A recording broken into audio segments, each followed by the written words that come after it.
அனைவருக்கும் வணக்கம். தாவேக ஆட்சி அமைந்த பிறகு அதிரடியான ஒரு ஐஏஎஸ் அதிகாரிகளுடைய மாற்றம் நேற்று நடந்துச்சு. கிட்டத்தட்ட 15க்கும் மேற்பட்ட ஐஏஎஸ் அதிகாரிகள் தடாலடியாக பல்வேறு துறைகள் தூக்கி எறியப்பட்டு பல்வேறு துறைகளுக்கு மாற்றப்பட்டாங்க. ஒரு பக்கம் ஐஏஎஸ் அதிகாரிகளுடைய இடமாற்றம் அப்படின்னா, இன்னொரு பக்கம் தமிழ்நாட்டுடைய முதலமைச்சர் விஜய் அவர்கள் இன்றைக்கு அமைச்சரவை கூட்டத்தை திடீர்னு கூட்டியிருக்காரு. அந்த அமைச்சரவை கூட்டத்தில் ஒரு தவறு செய்தால், அதை தெரிந்தும் செய்தால் அது புசி ஆனந்த் என்றாலும் விடமாட்டேன் அப்படிங்கிற ரேஞ்சுக்கு தவறு செய்கிறவங்க என் கூடவே இருந்தாலும், எனக்கு நெருக்கமானவங்க இருந்தாலும் அவங்கள நான் விடமாட்டேன். ஊழல் புகார் யார் மேலே வந்தாலும் பாரபட்சம் இல்லாமல் தூக்கி எறிவேன் அப்படின்னு சொல்லியிருக்காரு. அப்புறம் பள்ளிக்கூடத்தில் போய் ரீல்ஸ் போடுறது, உங்கள் துறையை கவனிங்க, அடுத்த துறையில் மூக்க நுழைக்காதீங்க அப்படிங்கிற அட்வைஸ் எல்லாம் பண்ணியதாக ஊடகங்களில் செய்தி வந்திருக்குது. இப்போ ஐஏஎஸ் அதிகாரி இடமாற்றம், அமைச்சரவை சந்திப்பு, ஊழல் குறித்து முதலமைச்சரே பேசுவது, இது எதுக்காக, இப்படி பின்னணி என்ன அப்படிங்கிறதான் இந்த காணொலியிலுமே தெளிவாக பார்க்க போறோம். நீதி வழங்கும் போது அண்ணன், தம்பி, சொந்தம், பந்தம், பணக்கார, ஏழை எதையுமே பார்க்க கூடாதுடா, நாயத்தை மட்டும் தான் சொல்லணும். தமிழக முதலமைச்சர் விஜய் அவர்கள் இன்றைக்கு தலைமைச் செயலகத்தில் அமைச்சரவை கூட்டத்தை நடத்தியிருக்காரு.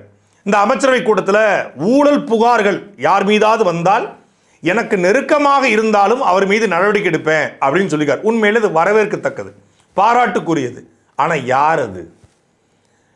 அந்த ஊழல் புகாருக்கு ஆட்படுவர்கள் யாராக இருந்தாலும் நடவடிக்கை எடுப்பேன்னு சொன்னீங்களா, அது யாரு அப்படிங்கிற கேள்விதான் இப்போ இருக்கிற கேள்வி. நெருக்கமானவங்க 5-6 பேர் தாங்க. புசி ஆனந்த், நிர்மல்குமார், ஆதவ் அர்ஜுனா, வெங்கட்ரமண, அருண் ஐஆர்எஸ், இந்த 5 பேரும் தான் ரொம்ப நெருக்கமான அமைச்சர்கள். 50 தலைவர்கள் போல 50 அமைச்சர்களாக வளர்றாங்க. செங்கோட்டைன்னு கூட கொஞ்சம் சேர்த்துக்கலாம், வேண்டாம். இவங்கள யாரு அப்படிங்கிற கேள்வி. ஒரு பக்கம் நேற்று அதிகாரிகள் மாற்றம், இன்னைக்கு அமைச்சரவை கூட்டம். இந்த அதிகாரிகள் மாற்றத்துக்கும் அமைச்சரவை கூட்டத்துக்கும் ஏதோ ஒரு தொடர்பு இருக்க மாதிரியே தெரியுதுல்ல.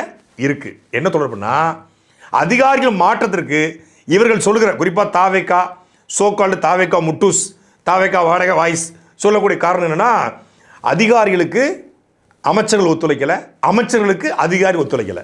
அதிகாரிகள் தன்னிச்சையாக செயல்பட்டாங்க. அதிகாரிகள் அமைச்சர்களுக்கு தெரியாமல் கமிஷன் வாங்கினாங்க. அதிகாரிகள் லஞ்ச ஆட்சி நடத்த பார்த்தாங்க. அதிகாரிகள் கட்டுப்பாட்டில் ஆட்சி போகிற மாதிரி இருந்துச்சு. அந்த அதிகாரிகளை பற்றி வேட்டையாடிட்டாரு. ஊழல் அதிகாரி தெரிஞ்ச உடனே தூக்கி மாற்றிட்டாரு அப்படின்னு சொல்கிறாங்க. ஒரு பக்கம் யார் தவறு செய்தாலும் நடவடிக்கை எடுப்பேன்னு சொல்கிற தமிழக முதலமைச்சர் விஜய், இந்த அதிகாரிகள் என்ன தவறு பண்ணாங்க, அவருடைய பிரச்சனை என்ன, இந்த அமைச்சர் சொல்றது உண்மைதானா, இந்த அமைச்சர்கள் சொல்லி உயரதிகாரி சொல்றது உண்மைதானா அப்படின்னு தீர விசாரிச்சாரா அப்படின்னு தெரியல. எடுத்துக்காட்டாக, தமிழ்நாட்டு மின்சார வாரியத்தினுடைய தலைவராக இபி சேர்மனாக இருந்த திரு ராதாகிருஷ்ணன் ஐஏஎஸ் அவர்கள் ஒரு சுகாதாரத்துறை செயலாளராக, மின்சார வாரியத்தினுடைய தலைவராக, முக்கியமான போர்ட்போலியோவில் போஸ்டிங்கில் கிட்டத்தட்ட அவர் ஐஏஎஸ் ஆன காலத்திலேருந்து மிக முக்கியமான இடத்துல, ப்ரெஸ் மீட் கொடுக்கக்கூடிய இடத்துல தான் எப்பவுமே இருப்பாப்ல. அதாவது பப்ளிக் ரிலேஷனாக இருப்பாப்ல. அவர் பப்ளிக்காக இருப்பாப்ல. அப்படிப்பட்ட இடத்துல இருந்துட்டு திடீர்னு அவருக்கு துறை மாற்றிருக்காங்க. எந்த துறை தெரியுமில்ல? அந்த அவர் மாற்றினதுக்கு அப்புறம் தான் அப்படி ஒரு துறை இருக்கிறதே பலருக்கு தெரியும். அண்ணா நிர்வாக கல்லூரியினுடைய சேர்மனாக அவர் தூக்கி போட்டிருக்காங்க. மொத்தமே 10க்கு 10 ரூமு, அதில் 4 பேர் ஸ்டாஃபு, மொத்தமே 5 சேர்த்து 5 பேர். அந்த 5 பேர் கேரம் போர்டு ஆடணும்னா ஒரு 5 பேர் தேவைப்படும் இல்லையா? ஒருத்தர் சப்ஸ்டியூட்டு அப்படி விளாண்டு கேரம் போர்டுலாம் விளாடலாம் அங்கே உட்காந்து, வேறு எந்த வேலையும் பார்க்க முடியாது. அப்படிப்பட்ட ஒரு அருமையான துறையத்துக்கு அவருக்கு கொடுத்துருக்காங்க, அண்ணா நிர்வாக கல்லூரியுடைய தலைவராக, சேர்மனாக. ஆனால் அவர் ஏற்கனவே இருந்த இடம் மின்சாரத்துறையினுடைய தலைவர். ஒட்டுமொத்தமான தமிழ்நாட்டு மக்களுடைய தேவையை பூர்த்தி செய்யக்கூடிய மின்சாரத்துறையினுடைய தலைவராக இருந்தார். ஏன் அவரை மாற்றணும்? அவர் மீது பல்வேறு குற்றச்சாட்டுகள் நம்ம வச்சுருக்கிறோம். குறிப்பாக இவர் காலத்தில் தான் இவர் மின்சாரத்துறையாக கடந்த முறை இருந்திருக்காரு, சுகாதாரத்துறை செயலாளர் இருந்திருக்காரு. இந்த காலகட்டத்தில் இவர் மீது பல்வேறு குற்றச்சாட்டு எழுந்திருக்கிறது. குறிப்பாக இவர் இருந்த காலகட்டத்தில் தமிழ்நாட்டில் பல்வேறு ஊழல்கள் முறைகேடு நடந்துச்சு. அப்போ அதுக்கு இவரும் பொறுப்பு இல்லையா அப்படிங்கிற கேள்வியை நம்ம எழுப்புகிறோம். அதனால் மாற்றிட்டாங்களா? இல்லை. எதனால் மாற்றினாங்கன்னா, இவர் ஒரு மாதத்துக்கு முன்னாடி ஹார்ட் டிஸ்கை காணோம் அப்படின்னு சொல்லி கம்ப்ளைண்ட் வருது. என்ன ஹார்ட் டிஸ்க்கு? செந்தில் பாலாஜி அவர்கள் எந்தெந்த நிறுவனங்களுக்கு ஒப்பந்தம் கொடுத்தாரு, அதில் ஒப்பந்த புள்ளிகள் எவ்வளவு, சில்லறைகள் எவ்வளவு என்பதெல்லாம் வைக்கப்பட்டிருந்த ஹார்ட் டிஸ்கை காணோம். இதை தமிழ்நாட்டுடைய மின்சாரத்துறை அமைச்சர் திரு நிர்மல்குமார் அவர்னு சொன்னார்.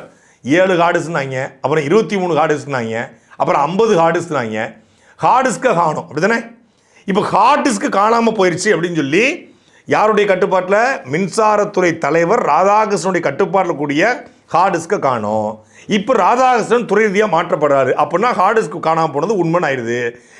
ராதாகிருஷ்ணன் துறை ரீதியாக மாற்றப்படுறாருன்னா அவர் மீது ஹார்ட் டிஸ்க் காணாமல் போனதுக்கு ஏன் ஒரு எஃப்ஐஆர் கூட போடலை? ஏன் போடலை அப்படின்னா, எஃப்ஐஆர் போட்டால் எஃப்ஐஆரில் A1 திரு ராதாகிருஷ்ணன் சேர்க்கப்பட்டால் A2 நிர்மல்குமார் சேர்க்கணும். ஏன்னா ஹார்ட் டிஸ்க்குன்னு ஒன்று இல்லவே இல்லை, அது காணாமல் போகவே இல்லை. ஹார்ட் டிஸ்க்குன்னு ஒன்று காணாமல் போயிருந்தா எஃப்ஐஆர் போட்டுக்கணும். எஃப்ஐஆர் போட்டிருந்தா அவர் குற்றவாளினா இவரும் குற்றவாளி. இப்போ ஒருவேளை எஃப்ஐஆர் போடாமல் மாற்றுறது மூலமாக அவர் ஹார்ட் டிஸ்க்காக மாற்றப்பட்டார். வேற எதுக்காக மாற்றப்பட்டிருக்காரு? அதான் இப்போ இருக்கு கேள்வி. ஏன் மாற்றப்பட்டிருக்காருன்னா, இவருடைய பணிக்காலம், அதாவது இவருடைய சர்வீஸ் இன்னும் 2 மாதம் தான் இருக்கு. செப்டம்பரோட சர்வீஸ் முடியுது. அக்டோபர் 1 அவரை மீண்டும் மின்சார ஒழுங்குமுறை ஆணையத்தினுடைய தலைவராக போடுவதற்கு, அது வந்து மிக பவர்ஃபுல் போஸ்டிங் தான். அதுவும் மின்சார ஆணையத்தினுடைய தலைவர் போலவே ஒழுங்குமுறை ஆணையத்தினுடைய தலைவராக போடுவதும் ஒரு பவர்ஃபுல் போஸ்டிங். இந்த பக்கம் தட்டுவது போல தட்டிட்டு அந்த பக்கம் இணைப்பது போல இணைப்பதற்கு திரு சாய்குமார் ஐஏஎஸ் உடைய பிளானின் அடிப்படையில் இது போடப்பட்டிருக்கு. இது ஒரு பக்கம்னா, இன்னொரு பக்கம் தான் சொல்வதை கேட்கக்கூடிய தனக்கு கம்ஃபர்டபுளான ஒரு அதிகாரி மின்சாரத்துறையினுடைய அமைச்சர் நிர்மல்குமாருக்கு தேவைப்படுறாரு. ஏன் தான் சொல்றதை கேட்கணும்? எதுக்கு தனக்கு கம்ஃபர்டபுளான அதிகாரி? கடந்த 2 மாதத்தில் நிறைய டெண்டர்களை திரு நிர்மல்குமார் வந்து நிறுத்தி வச்சார். குறிப்பாக சோலார் பவர் பிளான்ட், கிட்டத்தட்ட 3000 மெகாவாட் உற்பத்தியை உருவாக்கக்கூடிய சோலார் பவர் பிளான்ட்டுக்கு கடந்த ஆட்சியில் டெண்டர் போட்டு 500க்கும் மேற்பட்ட வெண்டர்ஸ், தொழில் முனைவோர்கள், பெரிய ஆண்டர்பிரனர்ஸு, இன்வெஸ்டர்ஸு, இவங்கெல்லாம் வந்து இன்வெஸ்ட்மெண்ட் பண்ண தயாராக இருக்காங்க. அதுக்கான எல்லா அப்ரூவலும் முடிஞ்சிருது. ஆனால் 1 மெகாவாட்டுக்கு மின்சாரத்தை உற்பத்தி பண்ண 25 லட்சம் ரூபா வரைக்கும் கடந்த ஆட்சியில் வாங்கப்பட்டதாக ஒரு குற்றச்சாட்டு இருக்குது. இவங்க என்ன சொல்கிறாங்க, சார் எல்லாத்தையும் கொடுத்தாச்சு, அப்ரூவலாக வாங்கியாச்சு, ஓகே சொன்னீங்கன்னா நாங்கள் வந்து பிளான்ட்டை போட்டுருன்றாங்க. எவ்வளோ கொடுத்தீங்க சார்? போன ஆட்சியில் எல்லாம் கொடுத்து முடிச்சாச்சுங்க. அதான் 25 லட்சத்துக்கு மேலே கொடுத்துருக்கீங்களா? நாங்கள் அவ்வளோ ஒன்றும் கேட்கல. எவ்வளோ கேட்குறீங்க?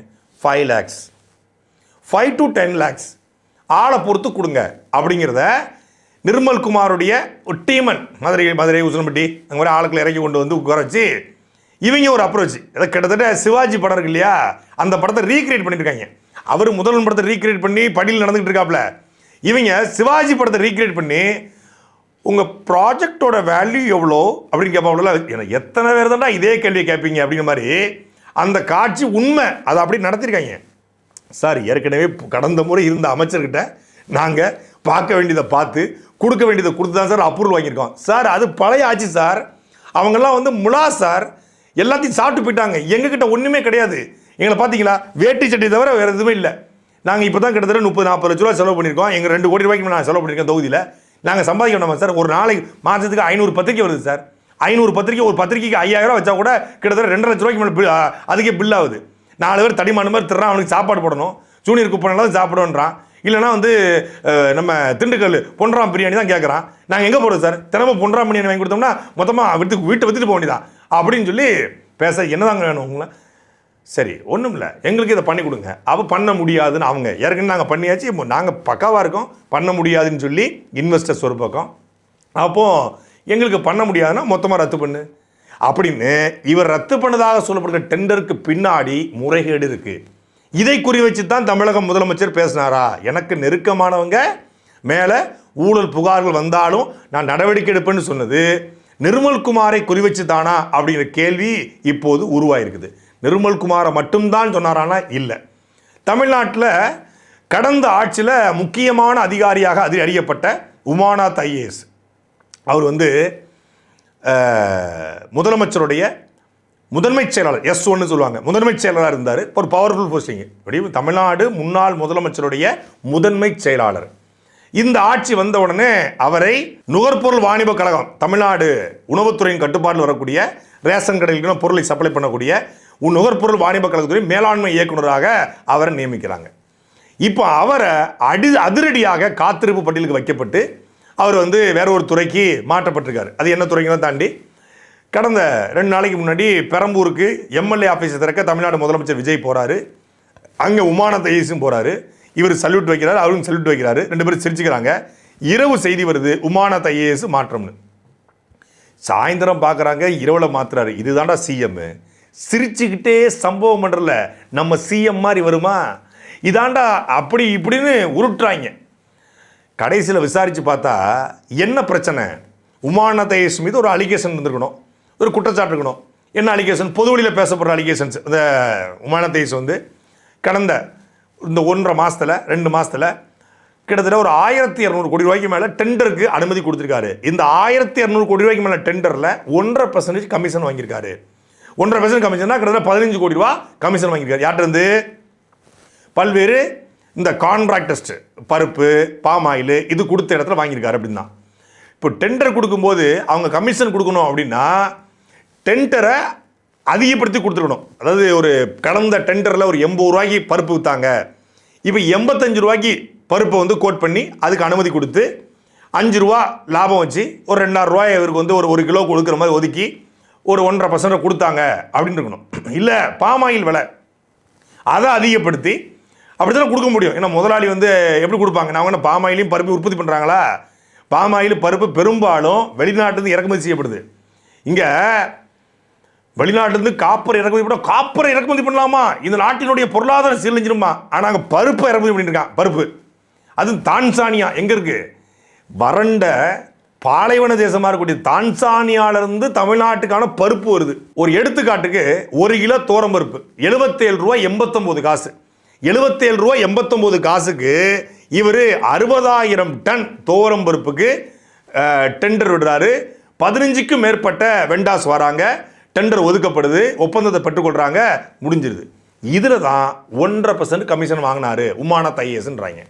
உண்மையிலே பல்வேறு தரப்பு நபர்கள்ட்ட, இந்த துறையில் தொழிலில் ஈடுபடக்கூடியவங்ககிட்ட, அதே போல் அரசு தரப்பு அதிகாரிகள்கிட்ட, முன்னாள் அதிகாரிகள்கிட்ட எல்லாத்தையும் விசாரித்து பார்த்த பிறகு ஒரே ஒரு உண்மை தெரிஞ்சிச்சு.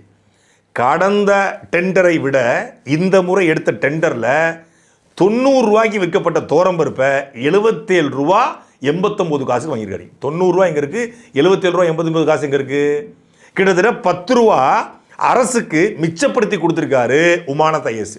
அதுக்கு தான் அவருக்கு டிரான்ஸ்ஃபரா 10 ரூபா மிச்சப்படுத்தி கொடுத்துட்டாரு. பாமாயிலையும் மிச்சப்படுத்தி கொடுத்துருக்காரு. அவரை பொறுத்த அளவில் அதாவது அரசுக்கும் லாபம் இருக்கணும், வாங்கக்கூடிய அந்த பொருளை தரக்கூடிய வெண்டாஸுக்கும் லாபம் இருக்கணும், மக்களுக்கும் நல்ல பொருள் போய் சேரணும். ஆனால் உண்மையை பேசணும் அப்படின்னா இந்த உணவுப் பொருள் துறையில், குறிப்பாக நுகர்பொருள் வாணிப கழகத்தில் நேர்மையாக உண்மையாக மக்களுக்கு தரமான பொருளை கொடுக்கக்கூடிய ஒரு நிறுவனம் கூட கிடையாது. அது மட்டும் இல்லாமல் ஒரு நிறுவனம் கூட தரமான பொருளை கொடுத்தாலும் அரசு வாங்க தயாராக இல்லை. ஏன்னா அரசு வைக்கிற விலையும் தரமான பொருளுடைய விலையும் ஒட்டவே ஒட்டாது. இப்போ அரசு 77 ரூபாய்க்கு கேட்குது அப்படின்னா அவங்க என்ன பண்ணுவாங்க? 80 ரூபாய்க்கு ஒரு பருப்பு வாங்கியிருப்பாங்க, 60 ரூபாய்க்கு ஒரு பருப்பு வாங்கியிருப்பாங்க, 70 ரூபாய்க்கு ஒரு பருப்பு வாங்கியிருப்பாங்க. பல்வேறு நாடுகள்லேருந்து வாங்கியிருப்பாங்க. இந்த வாங்கினது 3 மிக்ஸ் பண்ணுவாங்க. பழைய பருப்பு, புதிய பருப்பு, நமத்து போன பருப்பு, இத்து போன பருப்பு, புத்து போன பருப்பு, புழுத்து போன பருப்பு, இப்படி பல பருப்புகளை நீங்கள் ரேஷன் கடை, நம்ம ஒரு அண்ணாச்சி கடை இருக்குது, இல்லைன்னா ஒரு டிபார்ட்மெண்ட் ஸ்டோர் இருக்குது, அங்கே போய் 1 கிலோ தோரம் பருப்பு வாங்குகிறோம், எல்லாம் ஒரே மாதிரி இருக்கும். பெரம்பூரில் விஜய் அவர்கள் திறக்கும் போது ரேஷன் கடையில் அது மாதிரி இருக்கும். அது எங்கேருந்து வாங்கிட்டு வந்துருக்காங்க, அது மாதிரி இருக்கும். ஆனால் ரேஷன் கடையில் தோரம் பருப்பை நம்ம ஆத்தாப்பழம் வாங்குறாங்க, நம்ம வீட்லேயும் ரேஷன் கடை பொருள் வாங்குறாங்க, எல்லா வீட்லேயும் வாங்குகிறோம். ரேஷன் கடையில் தோரம் பருப்பு வாங்கினா அது இந்த மனம் போல, இந்த சுவை போல, இந்த நிறம் போல இருக்குமா? இந்த தரத்தோடு இருக்குமா? இருக்காது. வெளியே மிளகுல பப்பாளி விதை கலப்படம் பண்ண சொன்னாங்கள்ல, ரேஷன் கடையில் வர பொருட்கள்லேயே மிளகுல பப்பாளி விதை கலந்துருந்துருக்கு, பல இடங்களில் கலந்துருக்கு. அதை ஆய்வுபூர்வமாக பல பேர் நிரூபிச்சிருக்காங்க. இப்படி கலப்படம் பண்ணால் மட்டும்தான் இந்த ரேட்டு கொண்டு முடியும். ஆனால் உண்மையிலே ஒரு நல்ல அரசாங்கமாக இருந்தால், நேர்மையான அரசாங்கமாக இருந்தால், மக்களுக்கு நல்ல பொருளை கொடுக்கணும் விரும்புனா கொஞ்சம் இல்லை ஒரு 77 ரூபாயோ 10 ரூபாயோ கூட்டி கொடுத்தா அந்த கான்ட்ராக்ட் எடுக்கக்கூடிய ஒப்பந்தம் எடுக்கக்கூடிய ஒப்பந்தக்காரர்களுக்கும் சிறு லாபம் கிடைக்கும், மக்களுக்கும் நல்ல பொருள் வரும். இதை யாரும் யோசிக்க கிடையாது. இல்லை இந்த ரேட்டு தான் எங்களுக்கு வேணும் அப்படின்னு ஃபிக்ஸ் பண்ணுறாங்க. இப்போ இவர் என்ன பண்ணுறாரு? இந்த 77 ரூபா 89 காசு ஃபிக்ஸ் பண்ணிடுறாரு. இதில் எந்த விதமான லாபமும் பெருசாக இந்த ஒப்பந்தக்காரர்களுக்கு கிடையாது. அப்படியே இழுத்தம் பிடிச்சவன் இருக்கும். ஒப்பந்தக்காரர்களுக்கு கிடையாது. ஒப்பந்தக்காரர்களுக்கு பெரிய லாபம் இருக்குன்னா தான் அவன் கமிஷன் கொடுக்க முன் வருவான். ஏற்கனவே இருந்த விலையை விட குறைச்சி வாங்கியிருக்காரு. ஒன்று பாமாயிலையும் அப்படி தான், தோரவருக்கு அப்படி தான். இப்போ எப்படி இங்கே லஞ்சம் கொடுக்க வாய்ப்பு இங்கே வந்துச்சு? வாய்ப்பே இல்லை. எங்கே லஞ்சம் கொடுக்க வாய்ப்பு இல்லாமல் போயிடுச்சுன்னா, இவர் லஞ்சம் பெற்றாங்கிறது பிரச்சனை இல்லை, லஞ்சமே வாங்க முடியல. ஒப்பந்தக்காரர்களை சந்திக்க முடியல, ஒப்பந்தக்காரர்கள் யாருன்னே தெரியல, ஒப்பந்த அதிகாரி விமானத்தை ஏசி போட்டுறாரு. ஆனால் அமைச்சருக்கு வர வேண்டியது வரலை, அமைச்சருக்கு பார்க்க வேண்டியது பார்க்கல. கிட்டத்தட்ட 50க்கும் மேற்பட்ட இது போன்ற ஒப்பந்தக்காரர்களை, குறிப்பாக தமிழ்நாடு முழுக்க இந்த முட்டை சப்ளை பண்ணுறவங்க, அரிசி சப்ளை பண்ணுறவங்க, பருப்பு சப்ளை பண்ணுறவங்க, அப்புறம் பாமாயில் சப்ளை பண்ணுறவங்க, டிரான்ஸ்போர்ட்டு எல்லாத்தையும் கூப்பிட்டு 50 மேற்பட்டவர்களை அமைச்சர் வெங்கட்ராமனை சந்திச்சாரா இல்லையா? சந்தித்து எந்தெந்த ரூட்டில் யார் யாரை பார்த்தா நல்லா இருக்கும், ஃபினான்ஸை டெவலப் பண்ண முடியும். எந்த ஃபினான்ஸை? தமிழ்நாடு ஃபினான்ஸ் இல்லை, தன்னுடைய ஃபினான்ஸை, விஜய் அவர்களுடைய ஃபினான்ஸை 2021 இருந்து அவருடைய ஆடிட்டராக இருந்து டெவலப் பண்ணது போல் உணவுத்துறை அமைச்சராக இருந்து ஃபினான்ஸை எப்படி டெவலப் பண்ண முடியும்? அடுத்த 5 வருஷம் கழிச்சு நம்ம அதிர்ஷ்டம் வருதோ இல்லையோ, இருக்கும்போதே நல்லா பார்த்துட்டு போயிடுவோம் சக்கரபாணி மாதிரி அப்படின்னு நினைத்து கொண்டு இவர் பார்த்துருக்காரு. இதுக்கு அமைச்சர் ஒத்துழைக்கலை. இந்த ஒரு வார்த்தை உண்மை. அமைச்சருக்கு அதிகாரி ஒத்துழைக்கலன்னு சொன்னாங்களே, எதில் ஒத்துழைக்கல? கமிஷன் வாங்க ஒத்துழைக்கலை. உண்மையை சொல்ல போனால் எந்த அதிகாரியுமே ஒத்துழைக்கலை. கடந்த ஆட்சியில் நீங்கள் தானே அந்த அமைச்சருக்கு நல்லா பண்ணி கொடுத்துருந்தீங்களா? அப்படிலாம் கிடையாது. யார் சொன்னது உங்ககிட்ட? நாங்கள் ஸ்ட்ரெயிட் ஃபார்வர்டு அதிகாரிகள், ஸ்ட்ரிக்ட் ஆஃபீஸர்ஸ், பார்த்தீங்களா ஒயிட் ஷர்ட் போட்டிருக்கோம், எங்கள் மேலே துளி கரை கூட கிடையாதுட்டு இருக்காங்க. இல்லையே, உங்களை பற்றி நாங்கள் அப்படி கேள்விப்படலையே. நீங்கள் தானங்க அவருக்கு எல்லாமே போன அமைச்சருக்கு நல்லா பண்ணிக்கிட்டு இருந்தீங்களா? அப்படிலாம் கிடையவே கிடையாதுங்க. ஜீரோ கரப்ஷன் நாங்கள் இருந்துக்கிட்டு இருந்தோம்னு அதிகாரிகள் ஒரு பக்கம். அமைச்சர்கள் போய் அப்ரோச் பண்ணால் அதிகாரி இப்படி சொல்ல, சில அதிகாரிகள் இவங்ககிட்ட சொன்னோம்னா நம்மளை போட்டு விட்ருவாங்களோ விஜிலன்ஸில் அப்படின்னு பயந்து போய் அவங்க சொல்கிறது இல்லை. இப்படி வசூல் பண்ணலான்னு நினைக்கக்கூடிய அமைச்சர்களுக்கு அதிகாரிகள் ஒத்துழைக்கலை. ஒத்துழைக்கலைன்னா நேர்மையாக இருக்க ஒத்துழைக்கலை, பணம் வாங்க வசூல் பண்ண ஒத்துழைக்கலை. அதுதான் உண்மை. ஒரு தூத்துக்குடி கொத்தனார் ஒருத்தன் சித்தாள்கிட்ட போய் சொன்னானா, அந்த சித்தாள் வந்து எனக்கு ஒத்துழைக்க மாட்டேங்குது அப்படின்னு. அப்போ அந்த ஹவுஸ் ஓனர் சொன்னான், ஏமா என்னம்மா கொத்தனார் கூப்பிட்றாரு, நீ ஒத்துழைக்க மாட்டேறியா? ஒத்துழைக்குமா சார்? அவர் எதுக்கு தெரியுமா ஒத்துழைக்க சொல்கிறாரு? நீ என்னங்க சார், நீங்கள் என்னமோ சாந்து குடைக்கிறதுக்கும் செங்க வைக்கிறதுக்கும் ஒத்துழைக்க மாதிரி கேட்குறீங்க. அவர் தூத்துக்குடி கொத்தனார் சார் அப்படின்னு சொன்னதுக்கப்புறம் தான் அவர் ஹவுஸ் ஓனருக்கு வந்து புரிஞ்சிருக்கு. அது மாதிரி இந்த அதிகாரிகள் வந்து அமைச்சருக்கு ஒத்துழைக்கலை அப்படின்னா அமைச்சருடைய பேச்சை மீறி, இல்லை அமைச்சர்களுடைய வரம்புகளை மீறி, அமைச்சர்களுக்கு தெரியாமல் அதிகாரிகள் வந்து செயல்பட்டு அமைச்சர்களுக்கு ஒத்துழைக்காமல் இல்லை, இவங்க கமிஷன் வாங்குவதற்கும் கலெக்ஷன் பண்ணுறதுக்கும் கரப்ஷன் பண்ணுறதுக்கும் அதிகாரிகள் ஒத்துழைக்கலை. அப்படி ஒத்துழைக்காத ஒரு அதிகாரி தான் உமாநாத் ஐஏஎஸ். ஒத்துழைக்காத அதிகாரி என்ன பண்ணணும்? நேராக போய் தமிழக முதலமைச்சர் விஜய் அவர்கள்ட்ட, ரொம்ப நெருக்கமானவராச்சு இல்லையா, போய் சார் கடந்த ஆட்சியில் எஸ்1 இருந்தவர், தமிழக முன்னாள் முதலமைச்சர் ஸ்டாலின் அவர்களுக்கு முதன்மை செயலராக இருந்தவர், முதலமைச்சருக்கு கீழே வேலை பார்த்தவர், எனக்கு கீழே எப்படி சார் வேலை பார்ப்பார்? கொஞ்சமாவது லாஜிக்காக நீங்கள் பண்ணுங்கள் சார், வேறு யாரையாவது போடுங்க சார். இவரை போட்டிங்கன்னா என்னால் எதுவுமே பண்ண முடியாதுன்னா சார் நான் எவ்வளவோ பிளானில் வந்து சார் இப்போ எல்லாம் டக்குன்னு போகிற மாதிரி இருக்குது, என்னங்க கொஞ்சம் பதறாமல் கொஞ்சம் சீக்கிரம் ஏதாவது பண்ணுங்கள் சார். பதறாமல் எப்படிங்க பண்ண முடியும்? அதெல்லாம் பண்ண நினச்சா பண்ணலாம் சார். எனக்கு அவர் இருக்க எனக்கு பதட்டமாக வந்துட்டு இருக்கு சார், ஒவ்வொரு நாளும் ரொம்ப திகிலாகவே போய்கிட்டு இருக்கு. சரி விடுங்க, இவ்வளோ பதறாதீங்க, என் கூடவே 30 வருஷம் இருக்கீங்க, உங்களுக்காக இதை நான் பண்ணுறேன்னு சொல்லி தமிழக முதலமைச்சர் அமைச்சர் எதுவும் செய்ய விடாமல் தடுத்த, இல்லை அமைச்சர் எதுவும் செய்ய விடாமல் இருப்பதற்கு காரணமாக இருந்த உமாநாத் ஐஏஎஸை ட்ரான்ஸ்ஃபர் போட்டிருக்காங்க. இப்போ ட்ரான்ஸ்ஃபர் அப்படின்னா எதுக்கு ட்ரான்ஸ்ஃபர் 2 மாதத்தில் அப்படின்னு கேள்வி வந்துடும். அப்போ என்ன பண்ணணும்? அந்த அதிகாரி கேரக்டர் அசாசினேட் பண்ணு. இவங்க என்னமோ நேர்மையான உண்மையான ஆட்சியை கொடுப்பது போலவும், அரசு தரப்பு வழக்கறிஞர் பதவிக்கே 100 கோடி ரூபாய்க்கு மேலே வசூலை போட்டிருக்காங்க, நேர்மையான உண்மையான ஆட்சியை கொடுக்குற மாதிரியும். இந்த குரூப்பு என்ன பண்ணியிருக்கு, அந்த அதிகாரியுடைய கேரக்டரை அசாசினேட் பண்ணு, கேவலப்படுத்திடும். முதல்ல 1 வாரம் 10 நாளைக்கு முன்னாடி ஆரம்பிச்சிட்டாங்க.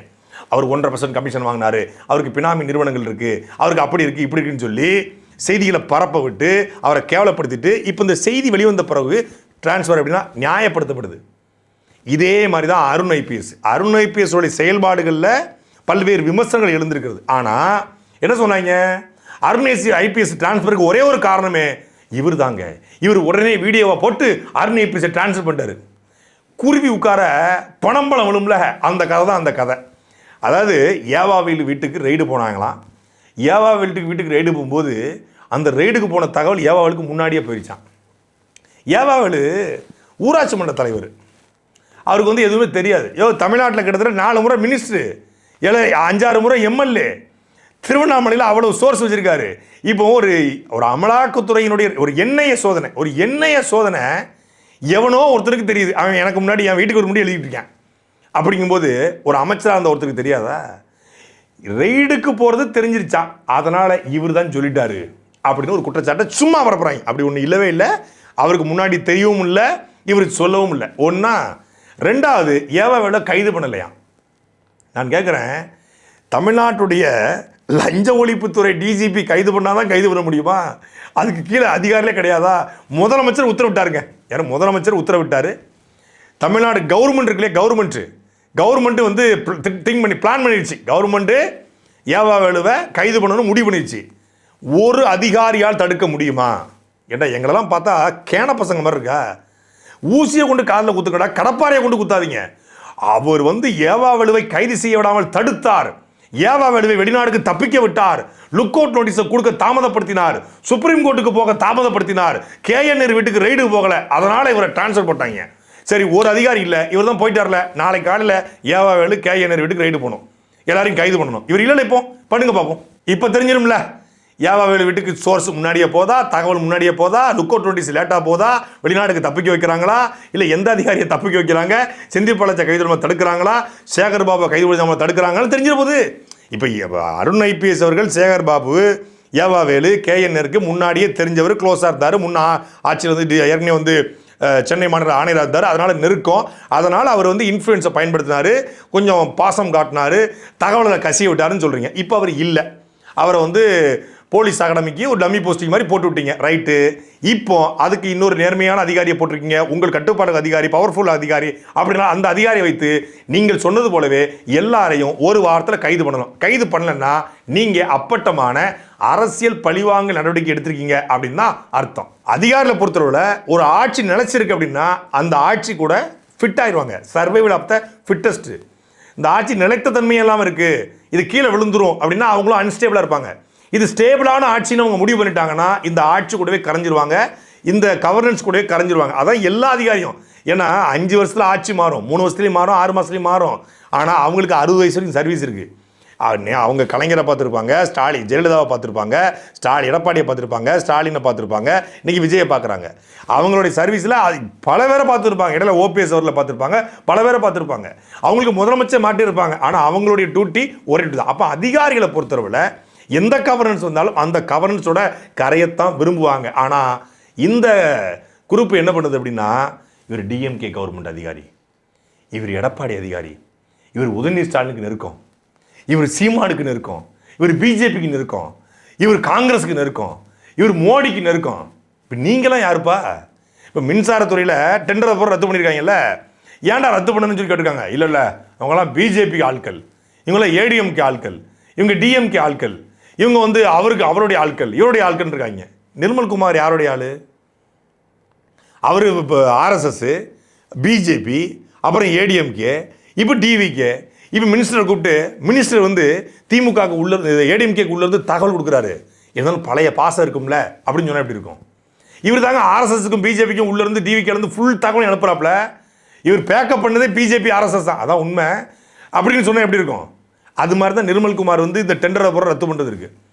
அதாவது இவங்க அந்த ஆட்சியில் இருக்கும்போது இவங்க வந்துட்டாங்களா, அதனால் அந்த ஆட்சியின் அதிகாரி, அந்த ஆட்சியினுடைய ஆட்களாம், அந்த ஆட்சியுடைய பினாமிகளாம், அந்த ஆட்சியில் பணம் கொடுத்துட்டாங்களா, இவங்களுக்கு பணம் கொடுக்கணுமா? எப்படி? நேரடியாக கேட்டு தொலைய வேண்டியதானே. இப்போ இந்த எம்எல்ஏ சரவணன் போயிட்டு லாரியை செக் பண்ண அவ்வளோ, என்ன டயர் புறம் தேஞ்சிருக்கு, நீ வேணா 10,000 ரூபாய் டயர் வாங்கி கூட மாற்றம்ட்டான். ஒரே கேள்வி முடிச்சு விட்டான், ஜோலியை முடிச்சுட்டான். அதுக்கப்புறம் அப்ஸ்காண்டு ஆளை காணிப்போம். ஒரு பக்கம் தமிழக முதலமைச்சர் ஒரு தவறு செய்தால், அதை தெரிந்து செய்தால் சட் அப்படின்னு அடித்து அவன் ஆதவ அர்ஜுனா என்றால் விடமாட்டேன்னு அவர் சுரட்டலாம், நிர்மல்குமார் என்றால் விடமாட்டேன், வெங்கட் ராமன் என்றால் விடமாட்டேன்னு சுரட்டலாம். ஆனால் கீழே இருக்கக்கூடிய அமைச்சர் புறம் புலம்புறாங்களாம். ஏங்க அவருக்கு பிறந்தநாள் வந்துச்சு, செலவு செய்கிறதுக்கு காசு எங்க அவர் தருவாராங்க, நாங்கள் தானே செலவு பண்ணணும். எப்படிங்க செலவு பண்ணுறது? பார்ட்டி பண்ணி வாங்கக்கூடாதுன்றீங்க, நீங்கள் அதையும் பார்க்கக்கூடாதுன்றீங்க, இதையும் பார்க்கக்கூடாதுன்றீங்க, செலவு பண்ணி எப்படி பண்ண முடியும் அப்படின்னு. இப்போ மைல்டாக கதவை திறந்துருக்காங்களாம். செலவுக்கு மட்டும் வாங்கிக்கோங்க, இதுக்கு பேர் என்ன? தூய ஆட்சி, தூய்மையான ஆட்சி. செலவுக்கு மட்டும் வாங்கிக்கோங்க. அமைச்சர் புறம் செலவுக்கு வாங்கிக்கணும்னா அவன் எம்எல்ஏ நாங்கள் நினைச்சோப்பல, எம்எல்ஏக்கள் அது கிடையாதா அப்படின்னு. அப்போ ஒன்று பண்ணுங்க, மாதம் தலைமை அலுவலகத்திலேருந்து எங்களுக்கு ஒரு காசு கொடுங்க செலவுக்குன்னு, நாங்கள் செலவு பண்ணிக்கிறோம் அப்படின்னு இருக்காங்க. இப்போ என்னென்னு தெரியாமல் எப்படி பண்ணலாம், இதை ஒரு ரெகுலேட்டரை எப்படி கொண்டு வரலாம், ஒழுங்குமுறைக்குள்ளே எப்படி கொண்டு வரலாம். அதாவது பார்ட்டிஃபன் கல்ச்சரை வந்து நோ பார்ட்டிஃபன் கல்ச்சர்னாங்கல்ல, அதெல்லாம் ஒன்றுமே கிடையாது. ஒரு ஊராட்சி மன்ற தலைவர் கான்ட்ராக்டர்கிட்ட 1.5 லட்சம் ரூபாய் வாங்கி வலுக்கட்டாயமாக வம்படியாக ஜிபேல வாங்கியிருக்கான் பாருங்க, பேஜில் போவான். ஒளிய தெரியாதவன் தலையாரி வீட்டில் ஒளிஞ்ச மாதிரி ஏன்னா ஜிபேலேயே வாங்கி தொலைவ. அதுவும் திமுக நடந்திருக்கான், பயிற்சி கூட ஒழுங்காக எடுக்கலாமே. ஜிபேல வாங்கி மாட்டிக்கிட்டான். மாட்டினோடனே மொத்த ப்ரெஸ்ஸையும் கூட்டு அவன் வாங்கினது 1.5 லட்சம். ப்ரெஸ்காரங்களுக்கு பூரா ஆளுக்கு 1000 ரூபா கொடுத்து கூப்பிட்டுருக்கேன், ஒரு 15,000 ரூபா கொடுத்து கூப்பிட்டு வச்சு. ஏன்னா அவன் ஊருக்கு எந்த ப்ரெஸ் போகுது, மொத்த ப்ரெஸ் நிற்கிது. பெரிய இவர் அமெரிக்கா ஒரு போயிட்டு ரிட்டர்ன் ஆயிருக்காப்புல, ஒரு ப்ரெஸ் மீட் வச்சு இது என் மீது திட்டமிட்ட சதி, என்னுடைய நற்பெயருக்கு, ஊராட்சி மன்ற தேர்தலுடைய நற்பெயருக்கு எவன்லா களங்கம் விளைவிப்பது. கவுன்சிலர் பிரசிடண்டுடைய நற்பெயருக்கு களங்கத்தை விளைவிக்கிறான். ஏன்னா கவுன்சிலர் அதிமுக காரன், அவர் களங்கத்தை திமுக காரர், அவர் களங்கத்தை விளைவிக்க பார்க்குறாரு. இவர் அப்படி தான், அங்கேருந்து வந்தவர் தான் இவரும் களங்கத்தை. இந்த வீராசாமி உடனே விசாரித்து பார்த்துருக்காங்க, இல்லை சார் அவன் உண்மையிலே வாங்கியிருக்கான் அப்படின்னு தூக்கி விட்டாங்க. தூக்கி விட்டு கட்சியிலேருந்து தூக்கி கைது பண்ணிட்டு போயிருக்காங்க. இப்படி ஊராட்சி மன்ற தலைவர் 1.5 லட்சம் வாங்கியது போல் எம்எல்ஏ, அமைச்சர், அதிகாரிகள், அப்புறம் இந்த மாவட்ட செயலர்கள் எல்லாரும் அவரவர் ரேஞ்சில் வாங்கிக்கிட்டு இருக்காங்க. விஜய் அவர்கள் சொன்னது போல் ஊழல் புகார் வந்தால் நடவடிக்கை எடுப்பேன், எனக்கு நெருக்கமானவங்களா இருந்தாலும் நடவடிக்கை எடுப்பேன் அப்படின்னா அத்தனை வரையும் தூக்கணும். சாட்டை எடுத்து நாட்டை திருத்து